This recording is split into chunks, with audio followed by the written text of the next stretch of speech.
VIP supremo Mukesh Sahni ने कहा है कि जो निषादों के साथ रहेगा उन्हें 60 लोकसभा क्षेत्र में जीत मिलेगी और जो निषादों के हक के साथ हकमारी करेगा उसे 60 लोकसभा क्षेत्रों में हारना होगा।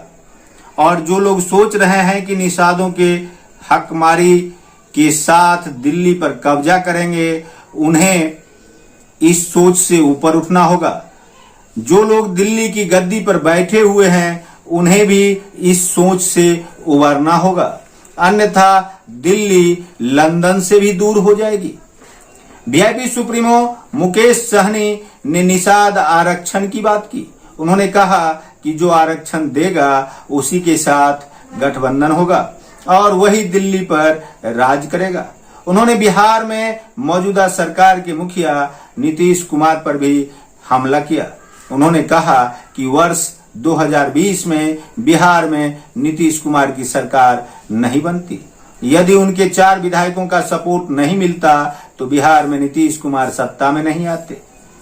बिहार में विगत 1990 से लालू प्रसाद यादव सत्तासीन हैं और इन दिनों भी वे बिहार की सरकार में शामिल हैं। इस सरकार में शामिल होने के कारण बिहार में उनकी जाति की एक अलग पहचान है।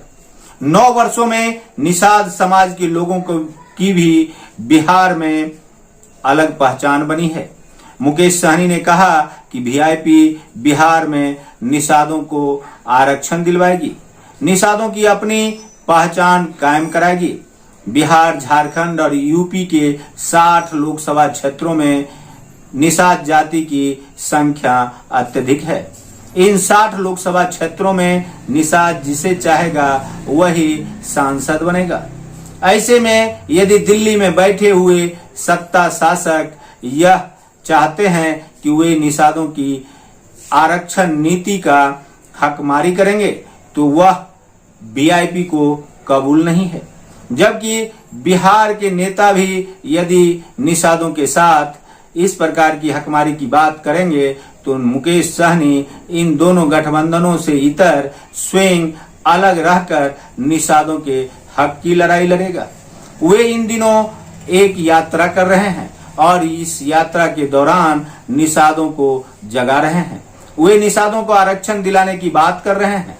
वे निषादों के हक की बात कर रहे हैं।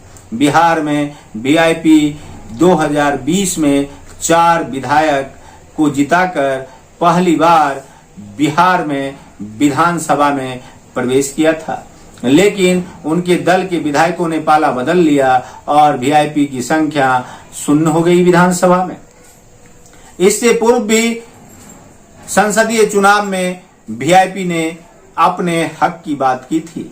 2020 के विधानसभा चुनाव के बाद वे मंत्री भी बने और मंत्री का कार्य भी किया। वे विधान परिषद में भी गए, लेकिन इन दिनों वे महागठबंधन सरकार से भी अलग हैं और बीजेपी सरकार से भी अलग। केंद्र और राज्य सरकार से दो हाथ करने के लिए तैयार मुकेश सहनी कहते हैं कि निषादों के आरक्षण की बात जो करेगा मुकेश सहनी का सपोर्ट उसे ही मिलेगा। इनके साथ जो निषाद बंधु हैं वे भी कहते हैं कि मुकेश सहनी की मांग जायज है और निषादों के आरक्षण की बात इस बार होती रहेगी, अन्यथा 2024 के लोकसभा चुनाव में दिल्ली पर वही राज करेगा जो निषादों के साथ न्याय करेगा, अन्यथा दिल्ली लंदन से भी दूर हो जाएगी।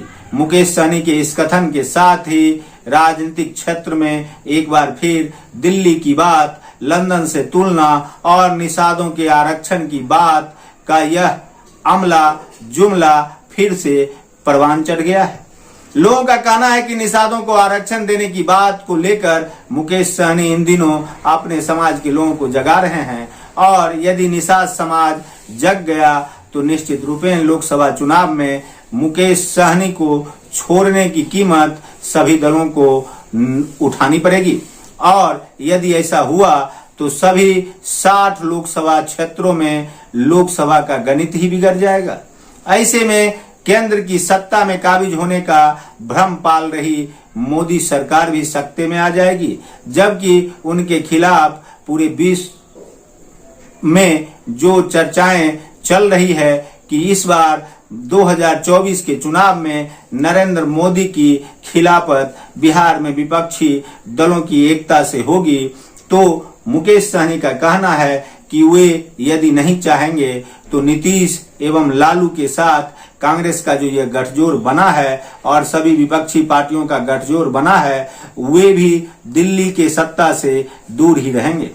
इसलिए उन्हें निषादों के हक की बात करने वाला नेता चाहिए, निषादों के अधिकार की बात करने वाला दिल्ली का शासक चाहिए, चाहे वह किसी दल का ही क्यों न हो। देखते रहिए संजीवनी बिहार और पाते रहिए नई नई जानकारियां। हम हैं संजीव कुमार सिंह और आप देख रहे हैं संजीवनी बिहार। यदि आपको यह वीडियो अच्छा लगा हो तो हमारे चैनल को सब्सक्राइब एवं लाइक शेयर कमेंट अवश्य दें।